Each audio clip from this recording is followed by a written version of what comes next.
আজকে থেকে আমরা যে বিষয়টা জানবো সেটা হচ্ছে স্যাস। তো স্যাস হচ্ছে সিএসএস এর প্রি প্রসেসর। তো আমরা যারা ফ্রন্ট এন্ড ডেভেলপার রয়েছি এবং ওয়েব ডিজাইন নিয়ে কাজ করে থাকি, তাদের প্রতিনিয়ত প্রচুর পরিমাণে সিএসএস কোড লেখা দরকার হয়। তো সিএসএস কোডগুলো যখন আমরা লিখি তখন একটা ফাইলের মধ্যে বিশাল বড় একটা প্রজেক্টের ফাইল লিখে ফেলি। তখন দেখা যায় যে 1000 থেকে 5000, 10,000, 15,000 পর্যন্ত লাইনের কোড আমাদেরকে লিখতে হয় একটা ফাইলের মধ্যে। এর ফলে কি হয়, কোডগুলো আমাদের ম্যানেজেবল অবস্থায় থাকে না। তারপরে ভেরিয়েবল বা অন্যান্য যে বিষয়গুলো সেগুলো ঠিকঠাকভাবে অতটা সুন্দরভাবে ব্যবহার করা যায় না। তো এই যে প্রবলেমগুলো ওভারকাম করার জন্য মূলত স্যাস। তো স্যাসের আরেকটা বড় এবং সবচেয়ে সুন্দর সুবিধা হচ্ছে স্যাসের মধ্যে কোনো ধরনের কনফ্লিক্টের ঝামেলা নাই। আমরা অনেক সময় এরকম দেখে থাকি যে আমরা হেডারের জন্য একটা স্টাইল দিয়েছি, হেডারের একটা এলিমেন্ট ধরুন বাটনের জন্য আমরা একটা স্টাইল দিয়েছি, সেটা ফুটারেও একটা বাটন আছে, সেই ফুটারের বাটনের মধ্যে পেয়ে যাচ্ছে। তো এই ধরনের একটা ঝামেলা ডিজাইনিংয়ের সময়, তো এই ঝামেলাগুলো একদমই বিরক্তিকর একটা ঝামেলা। তো এই সমস্যাগুলো থেকে আমরা সলভ পেতে পারি স্যাসের মাধ্যমে। তো চলুন আজকে আমরা দেখি কিভাবে আমরা স্যাস ইনস্টল করতে পারি এবং স্যাসে কোড লিখতে পারি। তো দেখতে পাচ্ছেন যে সবার প্রথমে আমি এখানে একটা ফোল্ডার নিয়ে নিয়েছি স্যাস নামক, তারপরে এর মধ্যে index.html নামে একটা ব্ল্যাঙ্ক ফাইল নিয়ে নিয়েছি। তো সবার প্রথমে আমি এটাকে একটা কোড এডিটরের মাধ্যমে ওপেন করে নিব। তো আপনারা ইতিমধ্যে জানেন কোড এডিটর কী বা কীভাবে কাজ করে, সব কিছু A to Z জানার কথা। তো চলুন আমরা সবার প্রথমে এটাকে VS কোডে ওপেন করে নিই। তো এই জন্য শিফট ধরে রাইট বাটন ক্লিক করব, তারপরে পাওয়ার শেলে এসে আমরা এখানে লিখব কোড স্পেস ডট, তারপরে এন্টার দিব। তো অবশ্যই স্যাস ব্যবহার করার জন্য আপনারা VS কোড এডিটরটা ব্যবহার করার চেষ্টা করবেন, যাতে করে আপনারা খুব সহজেই একটা মাত্র এক্সটেনশনের মাধ্যমেই স্যাসের কোডগুলো লিখতে পারেন। তো অন্যান্য এডিটরের ক্ষেত্রে আপনারা ব্যবহার করতে পারবেন, তবে সেই ক্ষেত্রে আপনাদেরকে জেনে নিতে হবে যে কীভাবে স্যাসটা কম্পাইল করা যায়। বাট আমি যেহেতু VS কোডে দেখাবো, তো আমি VS কোডে যেভাবে দেখানো উচিত সেভাবে আমি দেখাবো। তো দেখতে পাচ্ছেন যে এখানে HTML নামে একটা ব্ল্যাঙ্ক ফাইল রয়েছে। তো আমরা কি করব, সবার প্রথমে এখানে HTML এর যে বেসিক স্ট্রাকচারটা রয়েছে সেটা এখানে নিয়ে আসবো। তো আপনারা ইতিমধ্যে জানেন এগুলো, তো এগুলো নিয়ে বেশি কথা বাড়াচ্ছি না। তারপরে আমরা যখন এই ফাইলটাকে একটা স্টাইল করতে যেতাম CSS এর মাধ্যমে, তখন আমরা কিভাবে করতাম, জাস্ট এখানে একটা style.css নিতাম, তারপরে এখানে এই হেডের মধ্যে আমরা স্টাইলটাকে কল করে দিতাম। তারপরে কি করতাম, এইখানে আমরা সব ধরনের CSS লিখতে পারতাম। ধরলাম আমি এখানে বডিকে একটা ব্যাকগ্রাউন্ড কালার দেই রেড। তারপরে আমরা যদি এখন এটাকে ওপেন করি, ধরুন একটা ব্রাউজারের মাধ্যমে এটাকে ওপেন করে নিলাম, দেখুন এখানে কিন্তু CSSটা পেয়ে গিয়েছে। তো আমরা এরকম আরও অন্যান্য প্রপার্টিও যদি এখানে দিই এবং সেগুলোকে যদি আমরা স্টাইল করতে চাই হ্যালো ওয়ার্ল্ড, এখান থেকে আমরা কি করতাম যে বডির পর H1, তারপরে colour hashtag FFF text align centre. তো এখন যদি আমরা এটাকে রিলোড করি তাহলে দেখুন এটা কিন্তু ঠিকঠাকভাবে স্টাইল পাচ্ছে। তো আমরা এখন দেখব যে এই সেম কাজটাই আমরা কিভাবে স্যাসের মাধ্যমে করতে পারি। তো এই জন্য আমরা এই স্টাইল ফাইলটাকে ডিলিট করে দিব। তো এটাকে ডিলিট করে দিলাম। তারপরে আমরা একটা কাজ করব, এখানে একটা ফোল্ডার নিব যাতে কোডগুলো একটু গুছানো অবস্থায় থাকে। তো আমরা এখানে অ্যাসেটস বা রিসোর্সেস যে কোনো নামে ফোল্ডার নিতে পারি। তো আমি রিসোর্সেস নিয়ে নিলাম। তার ভিতরে আমরা আরেকটা ফোল্ডার নিব CSS নামক, যেটা আসলে আমরা একটা প্রজেক্টে ব্যবহার করে থাকি, একদম বেসিক কাজ এগুলা।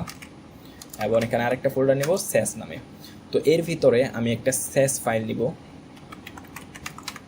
style.scss। অবশ্যই আপনাদেরকে মনে রাখতে হবে যে স্যাসের যে এক্সটেনশনটা আছে সেটা হচ্ছে .scss।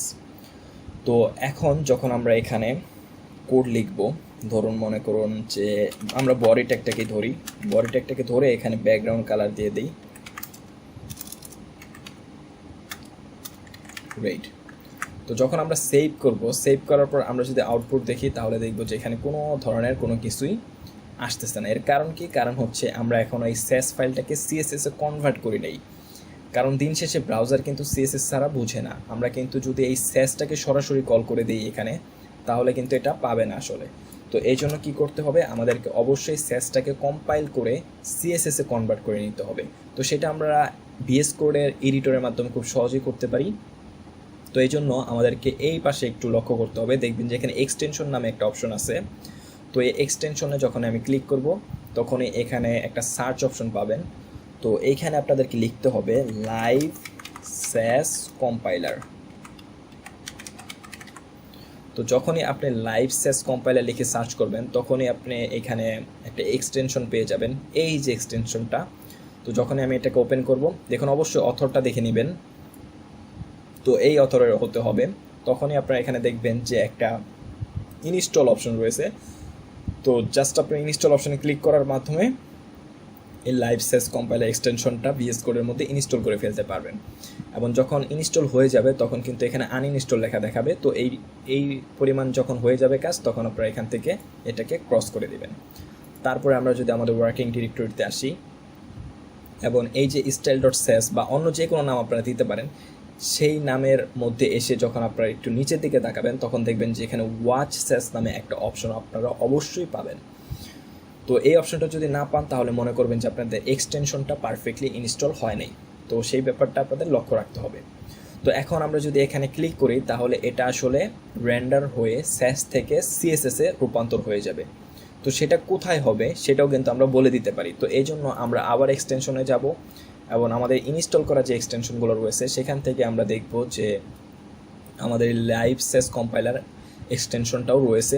তো এখান থেকে আমরা এই যে সেটিং অপশনে ক্লিক করব, তারপরে আমরা যাব এক্সটেনশন সেটিং, তারপরে আমরা এখানে দেখব যে এডিট ইন setting.json, এখানে ক্লিক করব। তারপরে আমরা একটু উপরের দিকে দেখলেই দেখব যে এখানে সেভ পাথ নামে একটা অপশন রয়েছে। তো আমার এখানে অনেকগুলো আমি লিখে রেখেছি এবং সেগুলোকে কমেন্ট আউট করে রেখেছি। যে কোনো একটা সেভ পাথ আমি এখানে ওপেন করে দিয়েছি, বাকিগুলো কমেন্ট আউট করে দিয়েছি। তো এখান থেকে আমরা পাথটা দিয়ে দিতে পারবো। তো আমাদের এখন বর্তমান পাথটা কিভাবে আমি দিছি দেখুন। সবার প্রথমে আমাদেরকে এখানে এক ঘর পিছনে আসতে হবে। তো যেহেতু আমাদের স্যাস নামক এই ডিরেক্টরির ভিতরে আছে, তো এখান থেকে এক ঘর পিছনে যখন আমি আসলাম তখন এই রিসোর্সেস ডিরেক্টরির মধ্যে চলে আসলাম। তারপরে /CSS, মানে এই সিএসএস এর ভিতরে স্যাসের যে সিএসএসগুলো রেন্ডার হবে সেগুলো যাবে। তো এগুলো খুবই বেসিক কাজ, এগুলো আপনারা ইতিমধ্যে জানেন। তো এটা আপনারা করে নেবেন আপনাদের মন খুশি মতন, যেইখানে আপনাদের রেন্ডার করা প্রয়োজন তো সেখানে আপনারা রেন্ডার করে নেবেন, তারপরে সেভ করে দিলে হয়ে যাবে। আসলে এগুলো নিয়ে বেশি কথা বাড়াচ্ছি না। তারপরে আমরা যখন এখানে ওয়াচ স্যাস দিব, আপনারা একটু এই সিএসএস এর মধ্যে লক্ষ্য রাখবেন। এই দেখুন ওয়াচ স্যাস যখন দিলাম তখন দেখুন এই যে সিএসএস ফোল্ডারের ভিতরে style.css এবং style.css.map নামে দুইটা ফাইল তৈরি হয়েছে। তো এগুলো কিন্তু লাইভ স্যাস কম্পাইলার অটোমেটিকলি তৈরি করেছে। এখান থেকে আমাদের দরকার হবে style.css। এই ফাইলটাকে আপনারা ডিলিট করবেন না, কিছুই করবেন না, এভাবে রেখে দেবেন। এটা দিয়ে আপনাদের তেমন কোনো কাজ নেই আপাতত। তো এই style.css ফাইলটাকে যখন আপনারা ঢুকবেন তখন দেখবেন যে আপনারা এখানে যে কোড লিখেছেন তাই এখানে এসেছে, বাট এটা কম্পাইল করা সিএসএস। এটা হচ্ছে স্যাস, এটা হচ্ছে সিএসএস। তো আপনাদের এই বিষয়টা লক্ষ্য রাখতে হবে এবং অবশ্যই মনে রাখতে হবে আপনারা যখনই কোনো একটা কিছু এডিট করবেন, লাইক এখানে মনে করেন কালারটা এখন ব্লু দিতে চান, তাহলে এইখান থেকে ব্লু দিবেন, তাহলে এটা কিন্তু অটোমেটিকলি ব্লু হয়ে যাবে। বাট আপনারা কখনো এইখান থেকে করবেন না। যদি আপনারা এখান থেকে করেন, style.css থেকে করেন, তাহলে কিন্তু স্যাসের ভিতরে যদি রেড থাকে তারপরে পরের বার যখন আপনি সেভ করবেন সেটা কিন্তু অটোমেটিকলি কম্পাইল হয়ে রেড হয়ে যাবে। তো এই জন্য কী হবে, একটা কনফ্লিক্টের তৈরি হবে এবং আপনার লাইভ স্যাস কম্পাইলারটা ঠিকঠাকভাবে কাজ করবে না। তো এই জন্য আপনারা সিএসএস এই ফাইলটাকে কখনোই হাত দিবেন না, সবসময় style.sas বা যেই ফাইলটা নেবেন আপনি সেটাতে কাজ করবেন। তারপরে আমাদেরকে এখন এই HTML এর সাথে সিএসএসটাকে কল করে দিতে হবে। তো সিএসএসটা কল করার জন্য আমরা খুব সহজেই করতে পারি লিঙ্কের মাধ্যমে, তারপর রিসোর্সেস, তারপর সিএসএস স্টাইল। তো আপনারা এখানে দেখতে পাচ্ছেন যে আমি কিন্তু এখানে সিএসএস ফাইলটাকে কল করেছি, স্যাস ফাইলটাকে নয়। তো এই ব্যাপারটা একটু লক্ষ্য রাখবেন। তারপর এখন যদি আমি রিলোড করি তাহলে দেখুন এটা কিন্তু ঠিকঠাকভাবে পেয়ে গিয়েছে। এরপর আমরা যদি এখন এই h1কে স্টাইল করতে চাই তাহলে স্যাসে আমরা কীভাবে করতে পারি দেখুন। এর ভিতরে দিতে হবে অবশ্যই, এইখানে যেমন বডির ভিতরে h1 আছে, এইখানেও আমাদেরকে কাজগুলো করার সময় ভিতরে নেস্টেড অবস্থায় দিতে হবে। তো নেস্টেড নিয়ে আমরা ভবিষ্যতে আরও বিস্তারিত আলোচনা করব পরবর্তী পর্বগুলোতে। তো আজকে যেহেতু প্রথম পর্ব, তো আজকে তেমন কিছু আমি দেখাচ্ছি না, জাস্ট কীভাবে এনভায়রনমেন্ট সেট আপ করতে হয় এবং প্রথম স্যাসটা কীভাবে আপনি লিখতে পারেন সেটাই আমি দেখাচ্ছি। তারপর রিলোড করলাম, দেখুন এটা কিন্তু ঠিকঠাকভাবে পেয়ে গিয়েছে। এবং এখন যদি আমরা সিএসএসটা দেখি তাহলে দেখুন বডির ভিতরে h1 যেটা আমরা স্বাভাবিকভাবে লিখে থাকি। তো এইখানে কিন্তু আমাদের এই কষ্টটা অনেকটাই লাঘব হয়েছে, কারণ আমাদেরকে আর এই উপরে প্যারেন্টটা নিয়ে কাজ করা লাগতেছে না, এটা কিন্তু অটোমেটিকলি হয়ে যাচ্ছে যেহেতু আমরা নেস্টেড করে নিতেছি। তো আজকে ভিডিওটা এই পর্যন্তই। আশা করি আপনারা লাইভ স্যাস কম্পাইলারের মাধ্যমে স্যাস কোড লিখতে পারবেন এবং সিএসএস খুব সহজেই লিখতে পারবেন। তো পরবর্তী পর্বগুলোতে আমি আরও বিস্তারিত আলোচনা করব, আরও অনেক ফিচার্স নিয়ে আলোচনা করব স্যাসের, যেগুলোর মাধ্যমে আপনি কোড করার ফলে দেখবেন যে আপনার সিএসএস কোড খুবই সুন্দর হয়ে যাচ্ছে এবং আপনার একজন ডেভেলপার হিসেবে আপনি নিজেও নিজের কোড দেখে খুবই স্বাচ্ছন্দ্য বোধ করবেন এবং এডিট করতে পারবেন খুব সহজে। তো আজকে ভিডিওটি এই পর্যন্ত। ধন্যবাদ সকলকে পুরো ভিডিওটি দেখার জন্য।